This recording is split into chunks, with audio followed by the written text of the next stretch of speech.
믿음에 대하여 오늘 말씀을 좀 나누고자 합니다. 믿음이 뭐냐? 우리가 예수 믿는 사람들은 그런 말 자주 합니다. 믿음이 좋다, 저 사람은 믿음이 아주 대단하다, 믿음이 뚱뚱하다. 아니에요, 말을. 아, 교회에서 사람들이 보기에 부지런하게 열성적으로 봉사를 하거나 잘 섬기거나 헌금을 열심히 하거나 그런 사람들을 대체로 보면 우리는 믿음이 좋은 사람이라고 그렇게 얘기를 합니다. 믿음이 뭐냐? 성경에서 요한일서 4장에는 세상을 이기는 승리는 이것이니 우리의 믿음이라. 세상을 이기는 것이 우리의 믿음이다. 그 믿음은 하나님께로부터 난 자, 거듭난 자, 하나님의 자녀, 이런 맥락으로 흐를 것입니다. 히브리서 11장은 믿음장이라고 하는 그런 별명이 붙여져 있어요. 고린도전서 13장을 사랑장이다 그러면 히브리서 11장은 믿음장이다. 믿음에 대한 평가. 그 믿음에 대한 평가의 결론이 뭐냐면 오늘 히브리서 11장 38절에 보면 믿음에 대한 어떤 결론을 간단하게 내놨습니다. 뭐라고 그랬냐? 이런 사람은, 이렇게 믿음으로 행하는 사람들은, 쭉 아브라함으로부터 나와 있는 사람들은 세상이 감당할 수 없는 사람이다. 믿음의 사람들은 세상하고 코드 안 맞춘다. 그런 뜻입니다. 세상이 감당할 수도 없고 그 사람도 세상하고 코드 맞춰서 안 살고 어떤 고난도 죽음마저도 그 믿음의 사람들이 가는 길은 막 그럴 수도 없고 세상에 어떤 부여나 명예나 세상에서 볼 때 가장 값어치 있어 보이는 것들도 그들의 믿음의 행진은 막을 수가 없다. 바꿀 수도 없다. 그 설명입니다. 굳이 오늘 우리가 지금 본 야고보서 2장의 별명은 행함장입니다. 그러니까 네 믿음이 있으면 한번 보여줘봐라. 한번 보자. 네 믿음 어떤 거냐? 내 믿음은 내가 행하는 것은 네가 보는 대로 그대로 난 한다. 돈 없는 사람에게 도와주고 싶으면 돈 주고 배고픈 사람에게 도와주고 싶으면 밥 사주고 그게 행함이다. 너는 뭘 행하냐? 믿음은 말로 하는 것이 아니고 증거가 나타나야 된다는 뜻이기도 합니다. 나 믿음이 엄청나게 좋다. 보자, 여러분. 뭘 보여줘야 되죠? 믿음이 있다, 없다, 크다, 작다를 어떻게 공인할 수 있는가? 결국 말씀이죠. 말씀으로. 보이는 믿음이 행함이거든요. 말씀을 믿으면 우리가 말씀대로 산다? 말씀을 실천하고 살아가는 것을 보여주는 게 믿음의 실체라면 사람들이 나랑 성경 공부 꽤 오래 한 그분이 하는 말이 그래요. 나 그 사람 싫어요. 도대체가 인간이 은행일치가 안 된다는 거야. 내가 그랬어. 그분한테. 은행일치가 되는 거는 인간이 아닙니다. 안 되는 게 인간이에요. 자기가 말한 걸 어떻게 다 지킬 수 있어요? 하나님은 인간이 아니기 때문에 은행일치가 되죠. 하나님의 말씀은 100%, 150%다 성취가 됩니다. 인간은 말한 대로 지킬 수가 없습니다. 그럴 능력이 없습니다. 하나님만 하실 수 있는 건데 그걸 인간에게서 바라는 것 자체가 출발이 잘못된 거다. 누가 그러면 믿음으로 살아갈 수 있습니까? 오늘 믿음의 모델로 등장하는 많은 인물 중에서 짧은 시간에 몇몇 사람만 한번 택함받은 사람을 살펴보겠습니다. 아브라함이 그랬고 노아가 그랬고 야곱과 에서의 선택도 하나님이 하신 겁니다. 언제 하셨다고 그랬어요? 태어나기도 전에. 야곱은 이뻐하고 에서는 미워하는 걸로 여기에서는 그냥 미워하는 사람 맨날 두들기 패고 먹을 것도 안 주고 그 뜻이 아닙니다. 예수는 더 큰 나라를 만들었어요. 야곱보다. 고생도 덜 했어요. 예수는 더 잘 먹고 잘 살았어요. 하나님이 언약 안에서 야곱을 택했어요. 예수가 형입니다. 기생 라합은 여리고성에서 많이 배웠거나 뭐 재산이 많거나 원체 믿음이 좋아서 정탐꾼들을 숨겨주고 도망갈 길도 가르쳐주고 작전도 짜고 그렇게 했을까? 그 성에는 왕도 있고 높은 사람도 있고 부자도 있고 뛰어난 용사도 있는데 그들도 하나님의 소문을 들었거든요. 어느 정도 들었어요? 간담이 다 녹았다. 그 정도로 겁을 내고 벌벌 떨면서 그럼 라합과 다른 사람으로 나누는데 성경은 라합과 그 사람들의 차이는 뭐였을까요? 라합은 하나님이 하셨다. 나는 하나님 편에 서야 되겠다. 그렇게 한 것이고 다른 사람은 벌벌 떨면서도 그냥 그대로 살겠다. 이렇게 하는 그 차이입니다.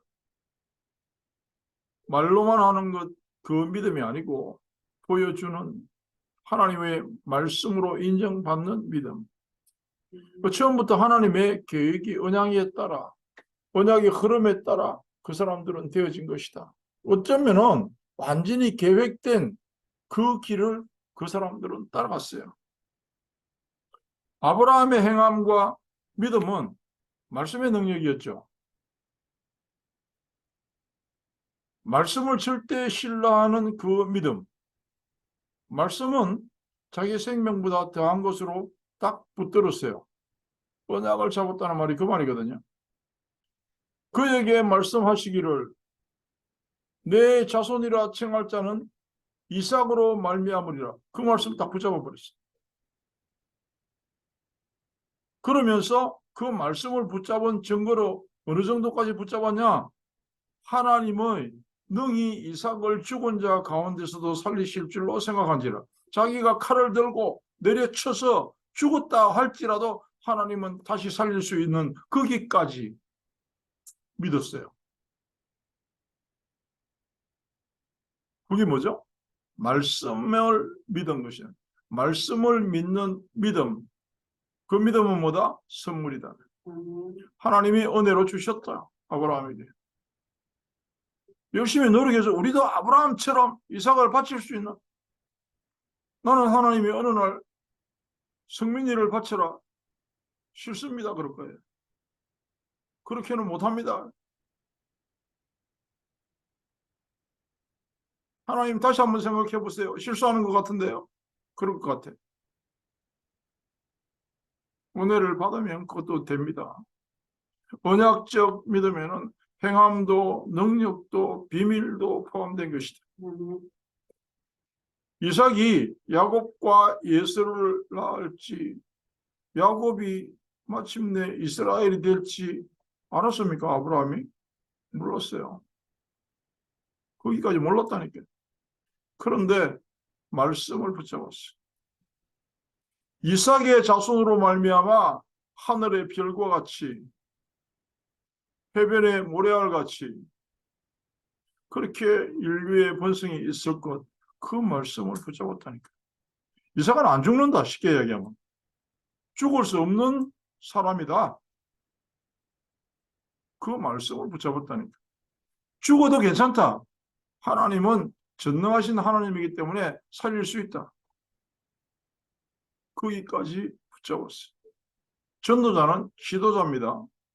선지자의 위치에 서 있는 사람이고 하나님의 말씀을 선포하는 자인데 무엇으로 나의 믿음을 보여줄까? 그러면서 나는 다시 한번 시편 73편에 비추어 보았습니다. 눈이 튀어나오도록 살이 찌고 자식들은 성공하고 세상적으로 볼 때 돈도 많이 벌고 높은 자리에도 올라가고 원하는 것 이상의 돈을 벌어대고 그걸 보고 시편 73편의 기자 아삽 찬양대장은 시험이 들었어요. 나는 하나님 앞에 열심히 살라고 하는데 나는 왜 이 모양일까? 그런데 언제 깨달았어요? 예배에서 깨달았어요. 성전에 들어갈 때. 적어도 우리가 그리스도를 말해야 되는데, 저는 지금 불신자들과 또 일반 신자들과 다른 천주교인과 만나면서 일주일에 3번, 4번 만나면서 정말 이제는 집중 기도를 합니다. 하나님, 내가 언제까지 만날지는 모르겠는데 이 사람들에게 그리스도를 제대로 한 번만 설명할 수 있도록 기회 주십시오. 한 번이면 됩니다. 왜 한 번이면 되냐? 그 다음은 하나님 하십니다. 내가 할 일은 파수꾼이 망대에서 외치던 것처럼 한 번만 할 수 있도록 하나님 내게 은혜를 주십시오. 그렇게 기도하고 있습니다. 언약적 말씀을 절대 신뢰하는 믿음에는 행동할 수 있는 능력도 나오고. 왜요? 히브리서에 보니까 뭐라고 그랬습니까? 12장, 4장 12절에 말씀은 살았고 그랬어요. 말씀을 잡으면은요, 말씀은 살았고 활력이 있고 운동력이 있고 좌우에 날선 어떤 것보다도 예리하여 그 실제가 전도자의 삶에서 나타나는 건 너무 당연합니다. 모세의 믿음에 대해서 성경은 이렇게 평가하고 있습니다. 그리스도를 위하여 받는 수모를 예굽의 모든 부하보다 더 큰 재물로 여겼으니 이는 상 주심을 바라봅니다. 이게 계산적으로 하면 모세가 그리스도를 위하여, 난 여기서 오랫동안 이해를 못했거든요. 모세가 무슨 그리스도를 위하여 수모를 받나? 그냥 혁명을 일으키고자 하다가 잘 안 되니까 도망간 거지. 나는 몰랐어요. 모세가 그리스도를 알았을까요? 그게 언약의 비밀입니다. 결론은 알았다입니다. 모세 오경이라고 하는 창세기, 출애굽기, 레위기, 민수기, 신명기 보면 모세는 그 엄마가 돈 받으면서 합법적으로 죽어야 될 모세를 키우면서 그 그리스도 언약 창세기 3장 15절 여인의 후손 그거 다 가르쳐 줬어요. 알려줬어요. 그리고 하나님의 능력으로 그에게 이 모든 그리스도의 비밀을 알려주었다. 그게 맞는 말입니다. 그게 말씀에 맞는 말이에요. 모세가 그리스도를 위하여 받는 수모를 공주의 아들로 여김받는 것보다 사막에 가서 고생하는 게 훨씬 더 나은 일이라는 걸 알았어요. 말씀으로 알았어요. 언약으로 알았어요. 시 공간을 초월하는 언약의 신비입니다. 이게. 인간의 방법으로는 설명할 수 없어요. 이걸 어디서 어디까지 설명해야 돼요? 유치원에서부터 대학 과정까지 다 1시간 안에 다 가르쳐 줄 수 있다고 할지라도 이 언약의 비밀은 안 돼요. 신비입니다. 이렇듯 신비로운 내용들이 말씀을 통해서 영적인 성장을 거듭하며 가져오는 겁니다. 그래서 저는 정말 매정하고 안타까운 이야기지만 우리 인간이 죽기 전에 그리스도를 깨달을 수 있나? 못 깨닫습니다. 육신이 있는 한 영적인 비밀을 완전히 깨달을 수 없는 것이 인간이다. 알아가는 겁니다. 뭐가 진정한 하나님의 뜻일까요? 알아가는 겁니다. 다만 계속해서 생각나는 말씀은 그리스도면 다 되냐? 그거는 다 됩니다. 그리스도면 다냐? 그리스도면 다다. 그게 나의 마음판에 각인되는 것이다. 그게 은혜입니다. 그걸 믿음이라고 합니다. 뭔가 대단한 것을 하고 그게 아니고요. 하나님의 말씀이 점점점 어떤 능력에 의해서 내가 믿어져요. 하나님의 말씀은 사실이야. 예수가 그리스도시고 나의 그리스도 되시면 분명히 그게 믿어지는 겁니다. 그래야 세상과 나는 관계없고 그리스도만 바라볼 수가 있으니까.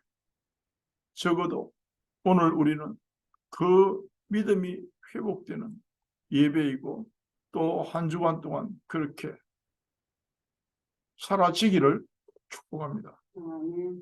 하나님 참 감사합니다. 예수 그리스도로 말미암아 모든 문제가 해결되는 그 사실이 말씀을 볼 때마다 예배를 드릴 때마다 확인되게 하여 주시옵소서. 그 일을 위해서 오늘도 우리는 작은 정성을 들였고 내 시간과 또 지정된 장소에서 하나님을 향해 기도를 드렸습니다. 우리의 찬양이 하나님 보좌에 상달되기를 원하며 날마다 때마다 주님 앞에 서는 그날까지 하나님의 말씀이 점점점 밝아오며 믿어지기를 간절히 바라오며 우리 주 예수 그리스도의 은혜와 하나님 우리 아버지의 무한 극진하신 사랑과 성령의 감동 감화하심이 그 일을 위해서 모든 것을 드리기를 원하는, 그래서 드려진 사랑하는 성도들에게, 그리고 우리의 기도 속에 품고 있는 남미 끝까지 선교 현장에 영원토록 함께 계실지어다. 아멘.